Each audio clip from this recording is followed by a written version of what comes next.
बहुत रसप्रद रहस्यमय विषय कल्प, देवलोक और मेरु पर्वत के विषय में जाने से पहले पूर्व भूमिका के रूप में थोड़ा मनोमंथन जरूरी है ताकि ज्ञान सुपाच्य बन सके। एक दृष्टांत से शुरू करते हैं। माइकल सीफर की एक छोटी सी घटना से शुरू करते हैं।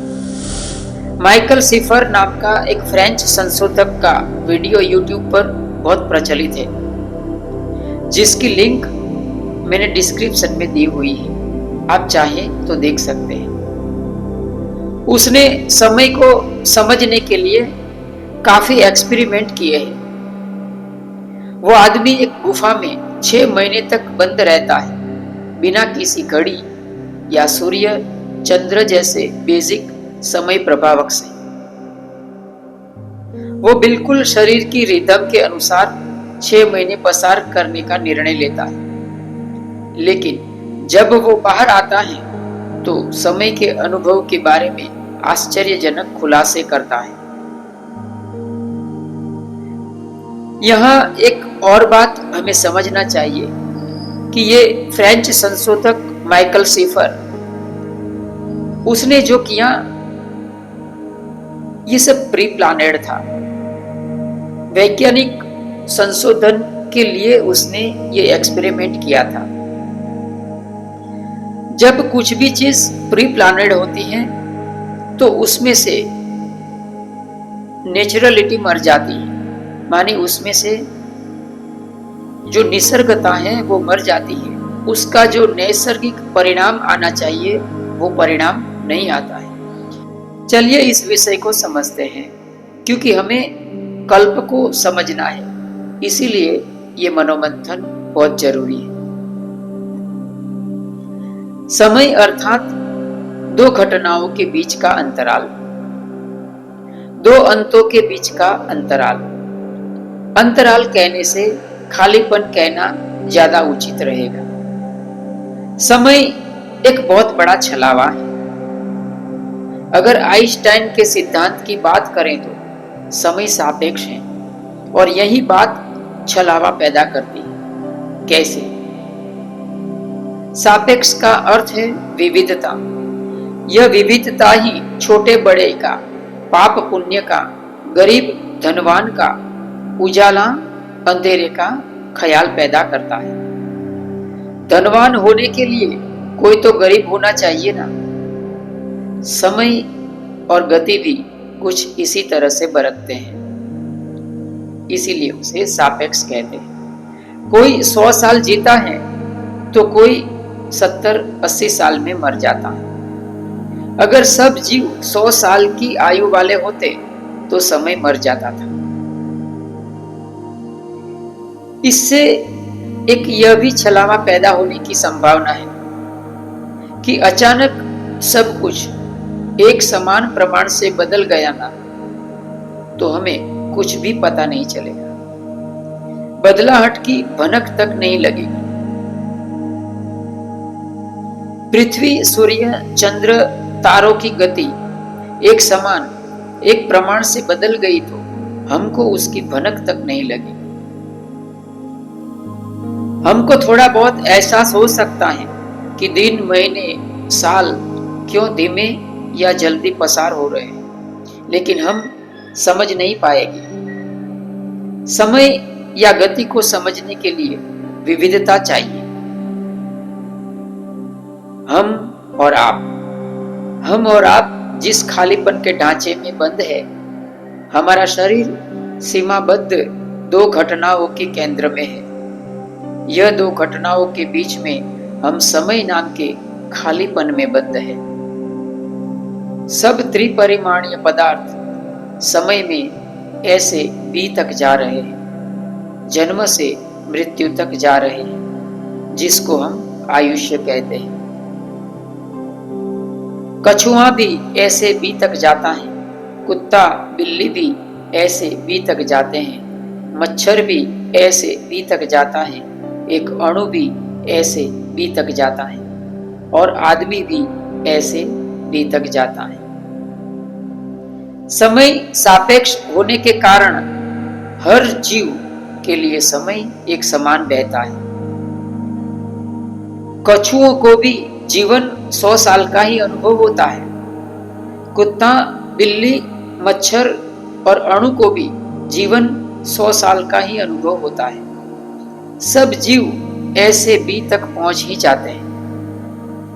कुत्ते, बिल्ली या मक्खी, मच्छर को यह नहीं लगता कि देखो आदमी कितना लंबा जीता है और हम इतना अल्प आयु हैं।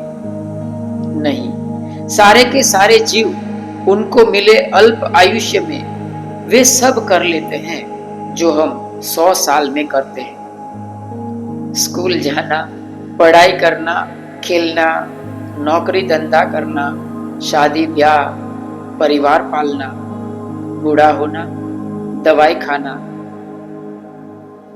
मानी तमाम जीव इन सब घटनाओं से गुजरते हैं। कोई तीव्र गति से गुजरते हैं तो कोई धीमी गति से।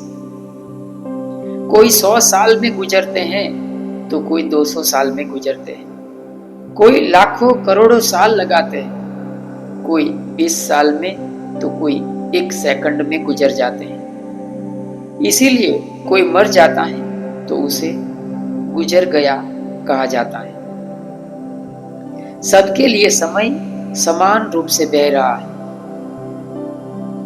जब नरक और देवलोक को भीतर अति सूक्ष्म स्तर पर जाना जाता है, देखा जाता है, तो उसे बड़े विशाल ब्रह्मांडीय स्तर पर भी जाना जा सकता है, देखा जा सकता है। भगवान बुद्ध ने इसी तरह से नरक और देवलोक को जाना था।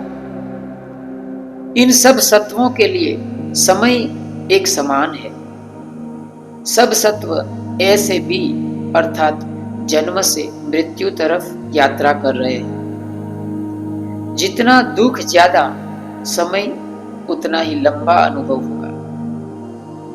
नरक एक सजा है जिसमें न घड़ी है न कैलेंडर, सूर्योदय है न सूर्यास्त, न चंद्रोदय है न चंद्रास्त।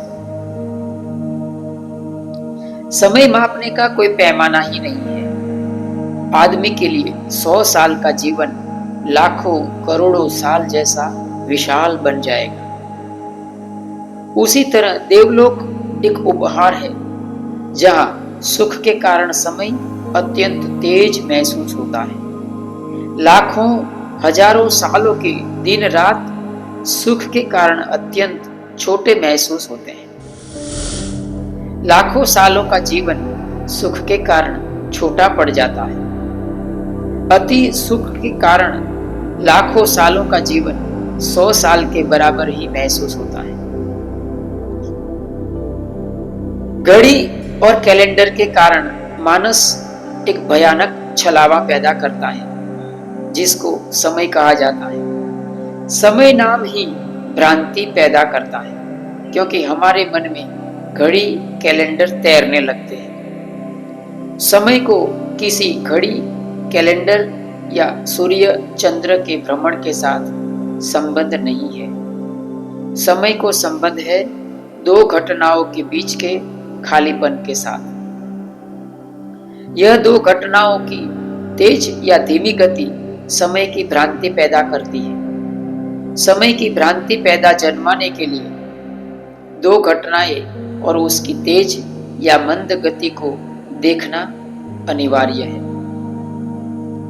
1 सेकंड के लिए 2 छोटे टिक टिक 2 घटनाएं हैं।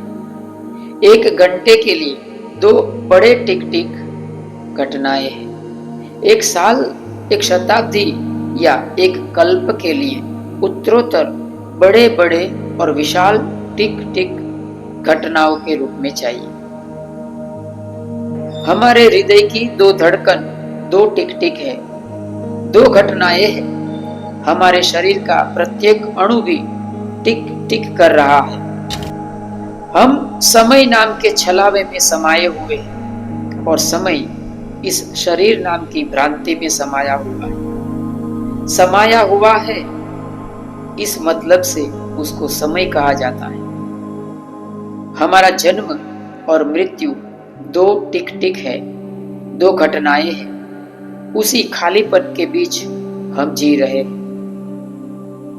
इस समय के मापदंड को हम आयुष्य कहते हैं।